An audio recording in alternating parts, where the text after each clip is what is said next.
असल winter RV camp तो इसे कहते हैं। सोचो, आधी रात नींद नहीं आ रही और खाते में हर सेकंड 500 रुपए आने लगे, मगर बदले में तुम्हें अपने तीसरे मील पैक की पूरी जिम्मेदारी उठानी है और ऐसा सुकून भरा कैंप सेटअप दिखे। मंजूर है? तो मेरे पुराने यार बनो, आराम से लेटो और ये देखकर मीठी नींद सो जाओ। रास्ते में बर्फीला तूफान आ गया, विजिबिलिटी लगातार घट रही थी। जुंची ने वहीं गाड़ी रोककर अनप्लान्ड स्नो कैंप लगा लिया। गाड़ी रुकी तो हवा से दरवाजा तक नहीं खुल रहा था। बड़ी मुश्किल से धक्का देकर वो नीचे कूदा। पैर घुटने तक बर्फ में धंस गए। ठंड पैंट से ऊपर चढ़ गई। फिर छत पर चढ़कर हैंडल से रूफ टेंट फैलाया, पीछे का बूट खोला और कैंपिंग का सारा सामान निकाल लिया। समतल बर्फ पर उसने फोल्डिंग टेंट लगाया और सपोर्ट पोलों से ढांचा खड़ा किया। हर पल्लू बर्फ में गाड़कर वो उसे कसकर दबाया ताकि टेंट मजबूती से टिके। फिर प्लास्टिक शीट से उसे गाड़ी के पिछले हिस्से से जोड़कर एक बंद स्पेस बना दिया। चारों तरफ पारदर्शी प्लास्टिक चढ़ा दिया, बस हवा और बर्फ से बचाव दिया। बर्फीली ठंड सोचकर जुंची ने तुरंत छोटा फायरप्लेस निकाला, स्टैंड लगाया, पाइप जोड़कर टेंट के नीचे से बाहर निकाला ताकि धुआं बाहर जाए। नीचे खूब सारी लकड़ियां रखी, कटे हुए टुकड़े करीने से सजा दिए। बस लकड़ी अंदर डाली, ब्लो टॉर्च से आग लगाई और लपटे उठते ही गर्म हवा सीधे चेहरे पर आने लगी। थोड़ी ही देर में पूरा टेंट गर्म हो गया। फिर उसने फोल्डिंग मेज कुर्सियां लगाई और स्टोव रख दिया। फिर उसने एयर सोफा फुलाया। कुछ ही मिनटों में वो आरामदेह लाउंजर बन गया जिस पर जब चाहो लेटकर सुस्ता लो। बेसिक कैंप लगते ही जुंची गाड़ी में घुसा, पीछे की सीटें गिराई और लाइट जला दी।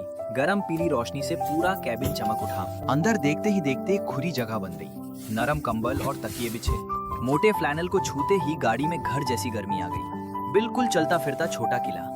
और इस कैंपर वैन की सुविधाएं भी पूरी थी। सिर्फ साफ पीने का पानी ही नहीं, खाने से ठसा भरा फ्रिज भी था। 2-2.5 दिन आराम से निकल जाए। मांस, सब्जियां और फल सब अलग अलग करीने से रखे थे। चूल्हे की आग तेज होती गई तो गाड़ी के अंदर भी गर्मी चढ़ने लगी। अब सांस छोड़ने पर सफेद भाप भी नहीं दिख रही थी।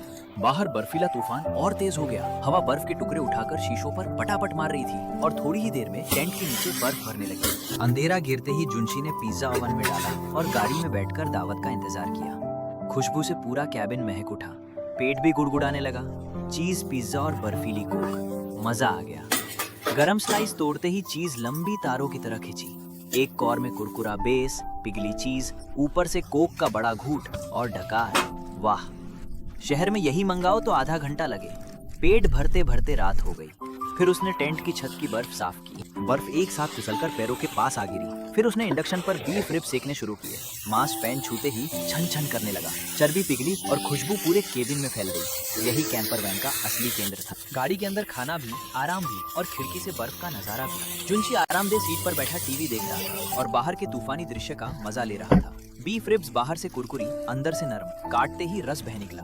ऊपर से बाहर सनसनाती हवा और बर्फ ने ऐसा बैकग्राउंड म्यूजिक बनाया कि कोई खलल नहीं, बस मजे ही मजे। तूफान ने माहौल खराब नहीं किया, उल्टा रोमांच बढ़ा दिया। और गाड़ी में दुबक कर बारबेक्यू खाने वाली वो तसल्ली, उसका तो जवाब ही नहीं। बाहर चारों तरफ सफेद चादर, अंदर वसंत जैसी गर्मी। दोनों मौसमों के बीच बस एक शीशे की परत थी। बाहर -20 डिग्री भी हो तो अंदर टी शर्ट पहनकर भुना मांस खाया जा सकता था।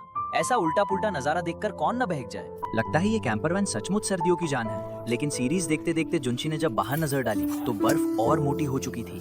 पारदर्शी प्लास्टिक शीट दबकर अंदर की तरफ धस रही थी। जुंशी ने खिड़की की धुंध पोंछी।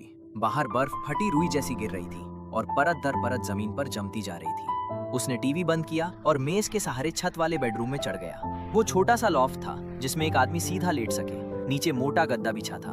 गरम रजाई में घुसते ही, जिसमें हीटर की बची गर्मी थी, पूरा शरीर ढीला पड़ गया। ऊपर की स्काईलाइट से उड़ती बर्फ दिखती थी, जैसे कोई सिर पर नमक छिड़क रहा हो। किसे पता था कि तूफान पूरी रात चलेगा। सुबह उठकर देखा तो टेंट सचमुच बर्फ के बोझ से दबकर बैठ गया था। डंडे टेढ़े मेढ़े होकर एक तरफ गिरे थे। प्लास्टिक शीट पर चांदी जैसी मोटी बर्फ चिपकी थी। पूरा टेंट ऐसा लग रहा था जैसे किसी दैत्य ने पैर रख दिया हो। अच्छी बात यह रही कि जुंशी ऊपर वाले बेडरूम में सो रहा था, इसलिए बिल्कुल सुरक्षित रहा।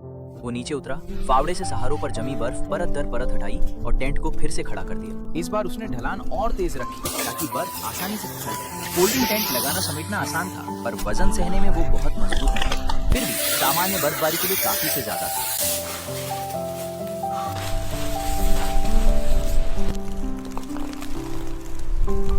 ठंड से बचने को जुंशी ने अंगीठी में फिर लकड़ी डाली। लपटें उठी, तंबू गर्म हो गया। फिर चावल चढ़ाए, भाप से ढक्कन टप टप बजने लगा। सुबह का खाना भी कमाल था। गरम चावल, तला अंडा और सॉसेज। कढ़ाई में सॉसेज करारा हो गया, काटते ही रस फूटा और पूरा बदम गरम हो गया। पेट भरने के बाद वो गाड़ी में लौटा। गरम बर्तन में हरी चाय बना ली। पत्तियां कप में घूमी और बाहर की बर्फ के साथ उसकी हल्की करवाहट ने मन ताजा कर दिया। शहर का शोर भूलकर सुबह आराम से कट गई। कभी शाखों से बर्फ धप से गिरती, मानो कुदरत कह रही हो अब चलो। कल रात वो बर्फ में दबते दबते बचा था। झंझट तो हुआ मगर रोमांच भी खूब था। अब सामान समेटकर वो फिर आरवी चलाते हुए कैंपिंग सफर पर निकल पड़ा। शावर वाला चूल्हा पोंछ कर रखा, अंगीठी की पाइप भी डिक्की में गई। इंजन स्टार्ट हुआ तो साफ था, तूफान उसे रोक नहीं पाया। आरवी और तंबू ने आखिरी पल तक हर बर्फीला झोंका झेला। घाटा नहीं हुआ, बर्फ में कैंपिंग का मजा धूप में भी याद रहेगा।